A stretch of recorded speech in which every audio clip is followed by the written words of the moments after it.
ఇల్లు, హాస్టళ్లు, bank, coaching సెంటర్లు ఉన్న ప్రాంతంలో వ్యభిచార గృహం గుట్టురట్టు చేశారు పోలీసులు. ప్రకాశం జిల్లా గిద్దలూరుకి చెందిన పవన్ ఎన్జీఓ కాలనీ వ్యభిచార గృహాన్ని నిర్వహిస్తూ 6 నెలల క్రితం పోలీసులకు పట్టుబడ్డాడు.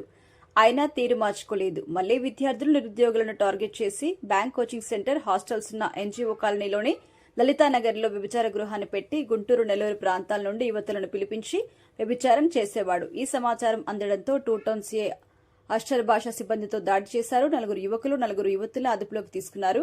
యువతులకి కౌన్సిలింగ్ నిర్వహించి పంపించేశారు. మిగతా 3 నలుగురిపై కేసు నమోదు చేశారు. గృహ నిర్వాహకుడు గిద్దలూరి పవన్ పరారీలో ఉన్నారు.